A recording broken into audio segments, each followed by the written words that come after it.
C'est inquiétant, c'est même très inquiétant. Les compagnies internationales spécialisées dans la production et la commercialisation du pétrole et du gaz boudent l'Algérie. L'Algérie n'intéresse plus, en dépit de son sous-sol très riche et prometteur, les grands investisseurs internationaux qui sont les grandes compagnies internationales. Une cérémonie a eu lieu pour l'ouverture des offres et des plis pour l'appel d'offres qui était très attendu, l'appel d'offres Algeria Bid Round 2024. 6 blocs de pétrole et de gaz. Vous avez Ahara, Wilaya d'Elizi, Regan 2, Wilaya d'Adrar, Zerafa 2 dans la Wilaya d'Adrar, Touel 2, bassin de Belkine, la Wilaya de Ouergla, Gern El Gissa 2, bassin de Gourer Rafiti Mimoum, la Wilaya de Béchar, et Mzeyid El Kibir, la Wilaya de Ouergla. Il faut savoir que l'Algérie, depuis 2014, n'a pas lancé un appel d'offres international pour proposer des blocs, et les résultats sont quand même choquants. Parce que sur les 6 blocs, il n'y a eu que 7 qui ont candidaté. 7 sociétés internationales qui ont candidaté. Et pourtant, lors de la préparation de cet appel d'offres international, 37 compagnies internationales qui avaient manifesté leur intérêt, c'est-à-dire qui ont retiré les cahiers charges et qui ont participé à ce qu'on appelle les data rooms. Ça démontre encore une fois un désintérêt profond pour l'Algérie. L'Algérie n'est plus attractive. C'est inquiétant, c'est même très inquiétant, les compagnies internationales qui sont spécialisées dans l'exploitation et l'exploration des hydrocarbures, les grandes compagnies de pétrole et de gaz, les plus grandes compagnies internationales spécialisées dans la production et la commercialisation du pétrole et du gaz boudent l'Algérie. Les grands investisseurs internationaux boudent l'Algérie. L'Algérie n'intéresse plus, en dépit de son sous-sol très riche et prometteur, les grands investisseurs internationaux qui sont les grandes compagnies internationales connues dans le monde entier pour leur force de frappe et leurs capitaux, et leurs investissements, leurs capacités technologiques très élevées et considérables en matière d'exploration et d'exploitation de nouvelles réserves de pétrole et de gaz. La preuve. Hier, le 17 juin 2025, au niveau du ministère de l'Énergie, une cérémonie a eu lieu pour l'ouverture des offres et des plis concernant les offres qui ont été soumises par des sociétés étrangères pour l'appel d'offres qui était très attendu, l'appel d'offres Algeria Bid Round 2024. Qu'est-ce que c'est que l'Algeria Bid Round 2024? L'Algeria Bid Round 2024 a été lancé en octobre 2024 lors de l'ouverture de la 12e édition du Salon et de la conférence sur l'énergie et l'hydrogène en Afrique et en Méditerranée à Oran. L'Algérie, en octobre 2024, a décidé de lancer un appel d'offres international pour mettre à la disposition des investisseurs internationaux et étrangers 6 blocs de pétrole et de gaz. 6 blocs de pétrole et de gaz qui sont les suivants. Vous avez Ahara, Wilaya d'Elizi, Regan 2, Wilaya d'Adrar, Zerafa 2 dans la Wilaya d'Adrar et d'Ain Saleh, pratiquement parce qu'Ain Saleh et Adrar depuis 2021 ont été séparés, Touel 2, bassin de Belkine, Wilaya de Ouergla et d'Elizi, Gern El Gissa 2, bassin de Gourer Rafiti Mimoum, Wilaya de Béchar, Bni Abbas El Bayed et Mimoun, et Mzeyid El Kibir, la Wilaya de Ouergla. Ce sont 6 blocs qui ont été proposés par les autorités algériennes, par l'Alnaft. En Algérie, vous savez que le responsable de l'attribution des permis d'exploitation des gisements de pétrole et de gaz, c'est l'Alnaft, c'est l'Agence nationale pour la valorisation des ressources en hydrocarbures. En Algérie, nous avons 2 institutions importantes, l'ARH, dont nous avons parlé récemment, l'Agence des ressources en hydrocarbures, et l'Alnaft, l'Agence nationale pour la valorisation des ressources en hydrocarbures, qui a pour mission, justement, d'attribuer les permis d'exploitation et de vérifier et de mener des études géophysiques et techniques pour déterminer la valeur et l'ampleur ou la localisation des réserves de pétrole de l'Algérie. L'autorité de régulation des hydrocarbures, l'ARH, elle se charge beaucoup plus de la qualité des prix, le respect de la concurrence dans le domaine du pétrole et du gaz. Elle a une autre émission. Mais l'attribution des permis d'exploitation et la gestion et l'identification de nos gisements de gaz et de pétrole et leur exploitation par les compagnies étrangères et par son attraque, elle relève de la responsabilité de l'Alnaft. Donc, c'est l'Alnaft qui a géré cet appel d'offres international. Sonatrach a été impliqué parce que Sonatrach sera partenaire de toutes les sociétés étrangères qui seront sélectionnées pour exploiter ces 6 blocs. L'Algérie, elle s'est dotée, vous le savez, de 2 lois pour booster les investissements étrangers, notamment dans tous les domaines, mais surtout dans le domaine des hydrocarbures.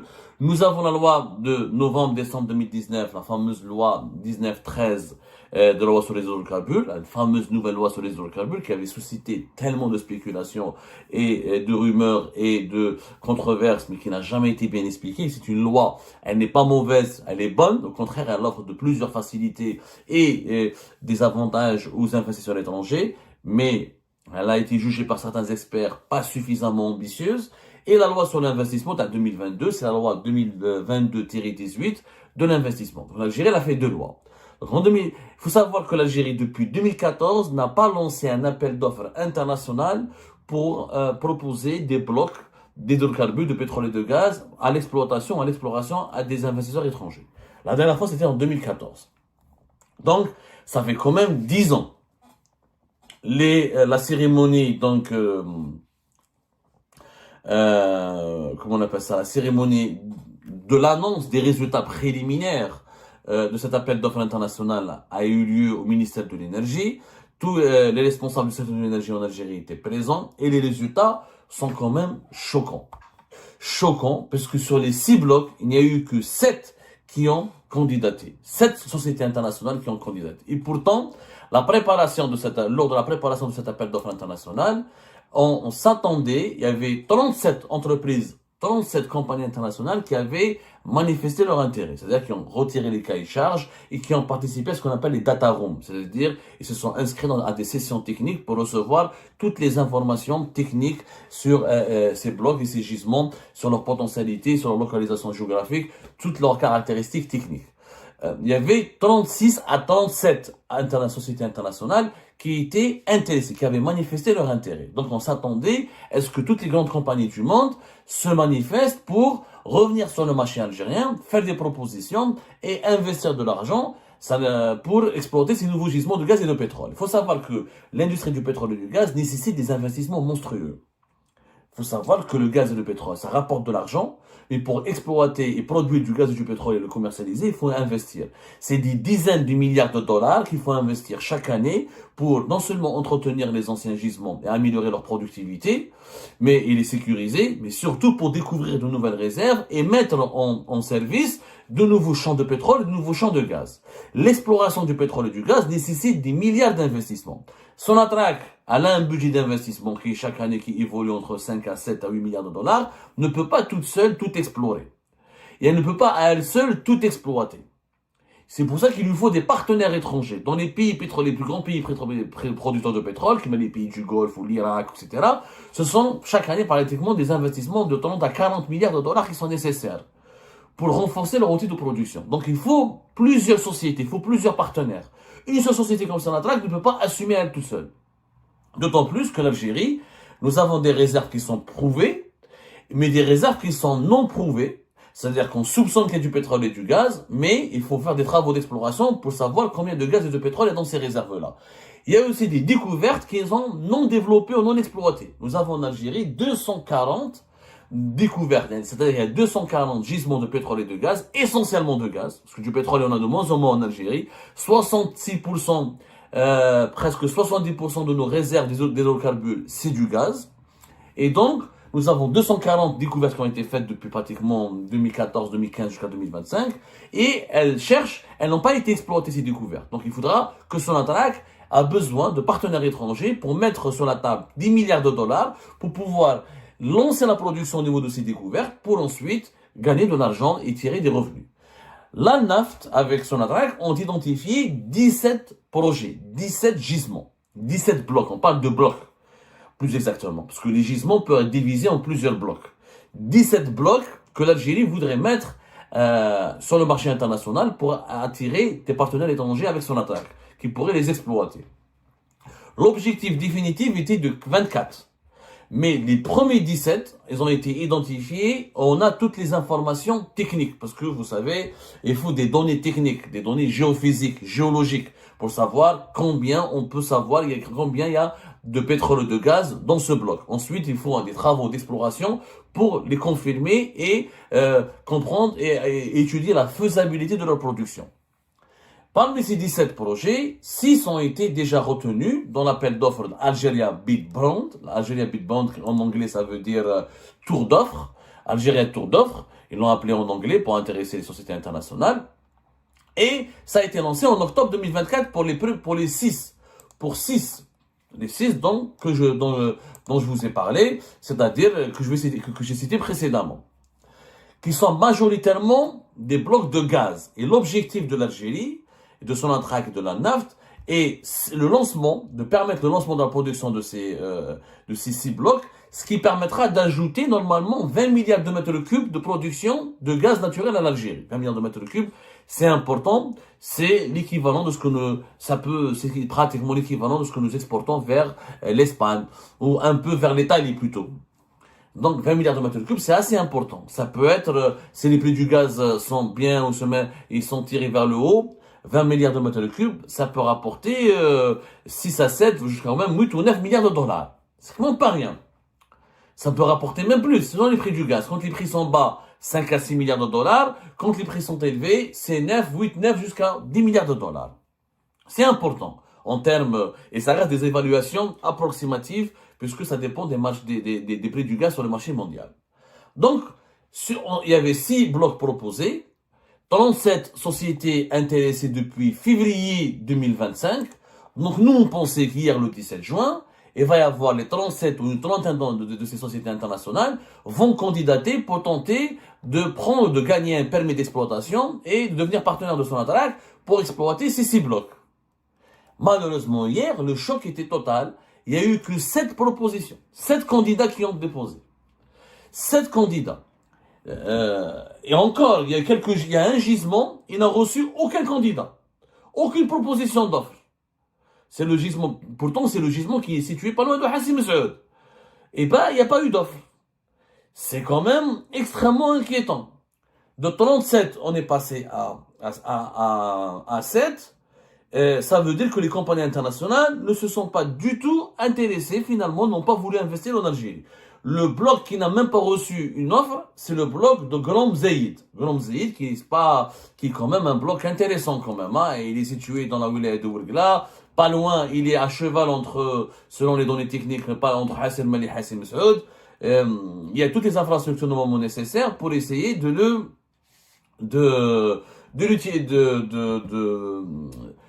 l'exploiter, d'intéresser les partenaires des investisseurs étrangers. 0 offre.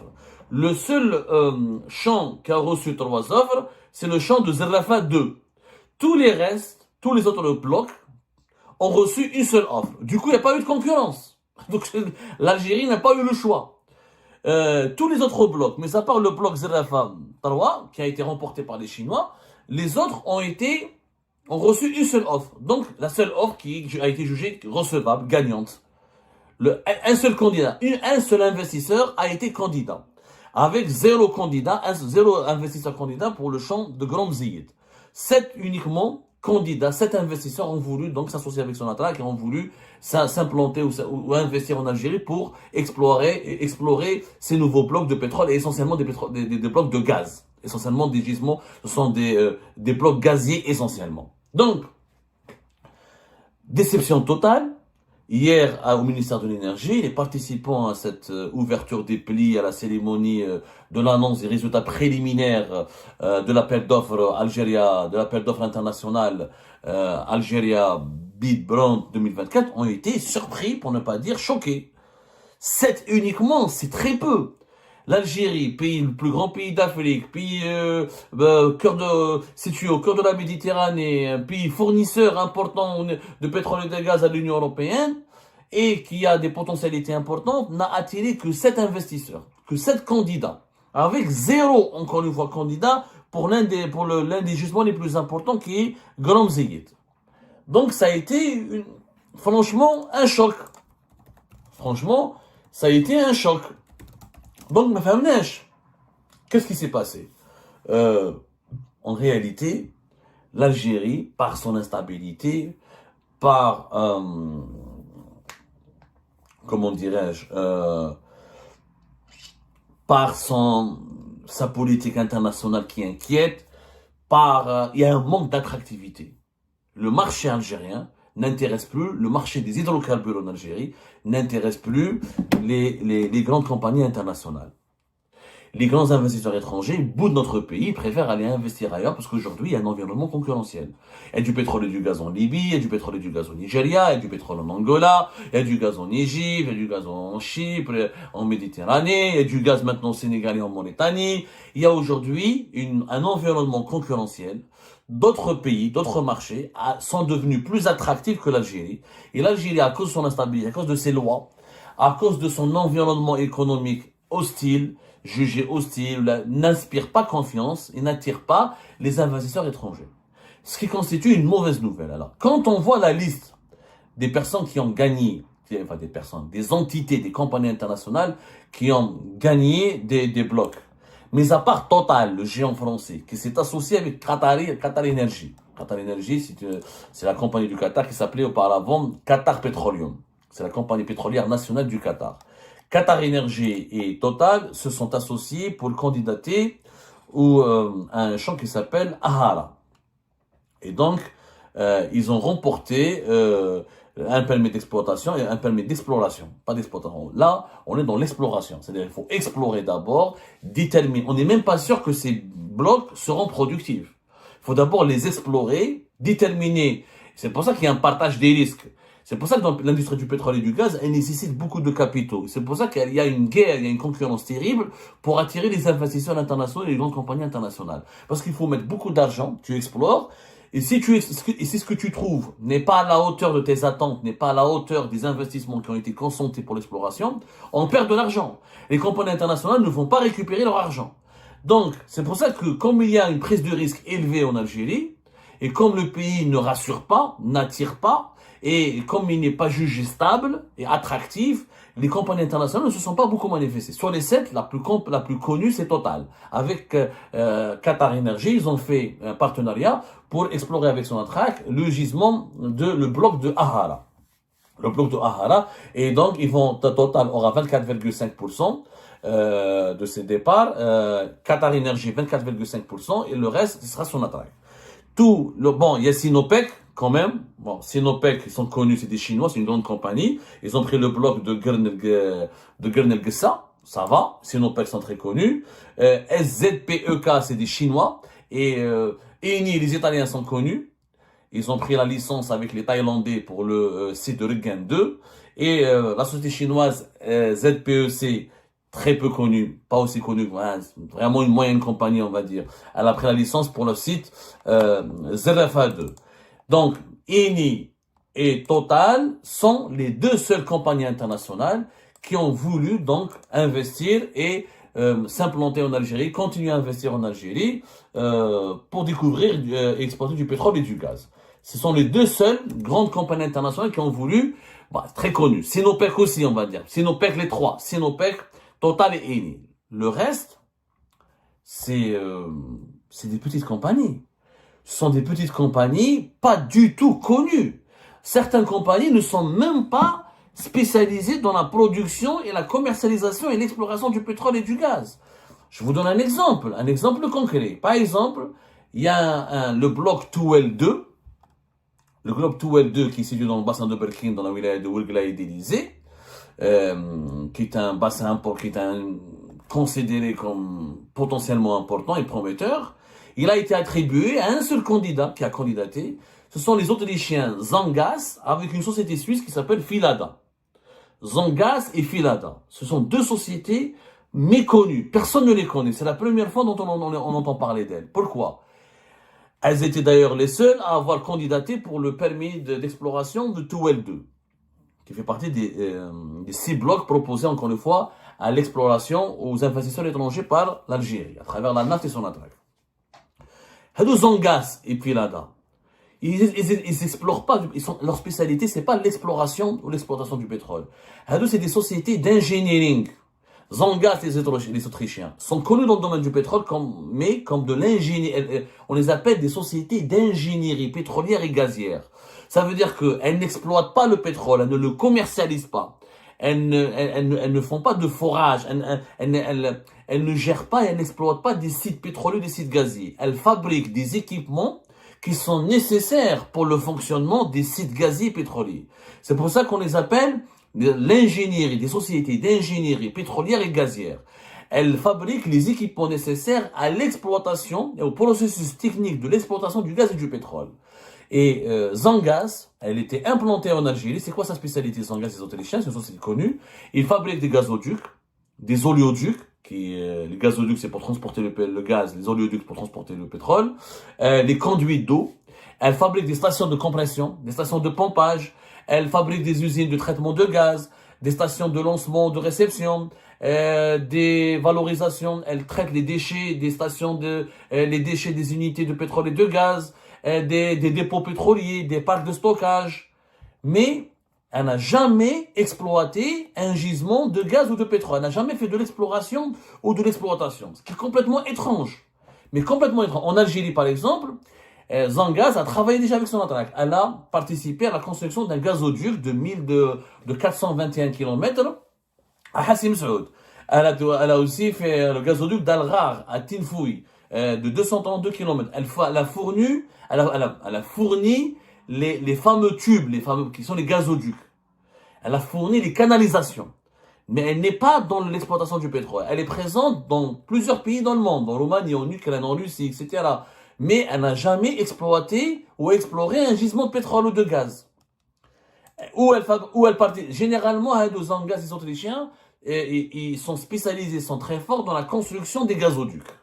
Ils ont un savoir-faire dans la construction des gazoducs. Il faut dire la vérité, ils sont forts, ils sont connus pour cela. Ils sont connus pour ça. Et, dans leurs références, ils ont participé à 70 projets de pipeline. 6000 km de gazoducs à travers le monde, 1000 km d'oléoducs. Mais ils ne sont pas spécialisés dans le forage, l'exploration, l'exploitation et la commercialisation du pétrole et du gaz. C'est pas du tout leur spécialité. Filada, la société suisse des Filada, qui est partenaire des Autrichiens, elle est encore moins connue parce qu'elle est spécialisée dans les engrais. Elle commercialise des engrais, des produits chimiques, des produits bruts et pétroliers. Elle vend des produits issus de la pétrochimie. Mais elle ne fait pas dans la production. Donc, l'Algérie, elle n'a pas attiré les investisseurs étrangers, parce que les grandes compagnies dans le monde, spécialisées dans la production et la commercialisation du gaz et du pétrole, c'est qui? C'est BP, Shell, ExxonMobil, Chevron. Non, les grandes compagnies, ce sont celles-là qui émettent des milliards pour explorer, exploiter et gérer et vendre le pétrole et le gaz et le transformer. Mais il y a des petites sociétés, Zangaz, Filada.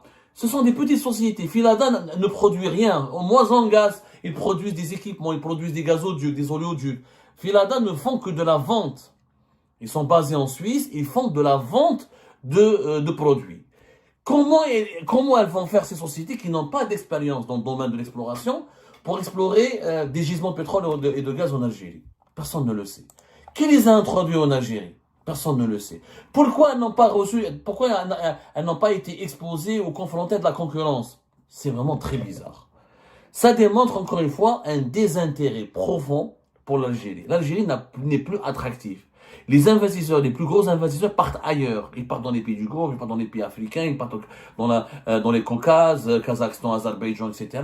Nous sommes en train de perdre la bataille de l'investissement étranger dans le domaine du pétrole et du gaz. Or, sans des investissements importants étrangers dans le domaine du pétrole et du gaz, l'Algérie ne pourra jamais renforcer sa production de gaz et de pétrole et on perdra de l'argent. Parce que le gaz et le pétrole, c'est des investissements importants en permanence. Les Algériens pensent qu'il faut juste ouvrir le robinet. C'est des investissements importants. Il faut entretenir les réserves, découvrir de nouvelles réserves, les mettre en exploitation, explorer de nouveaux gisements. C'est renforcer les équipements, créer de nouveaux gazoducs, des oléoducs, les entretenir, développer de nouvelles infrastructures. Les technologies avancent dans le domaine de l'exploitation du pétrole et du gaz. Donc, c'est franchement inquiétant. Je vous remercie toutes et tous sans exception comme d'habitude pour avoir suivi la vidéo jusqu'à la fin et toutes nos vidéos.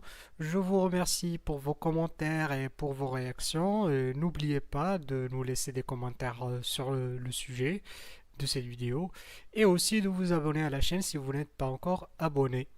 Donc voilà, je vous remercie encore pour votre soutien à la chaîne, pour vos abonnements et pour toutes vos réactions et pour vos commentaires très diversifiés.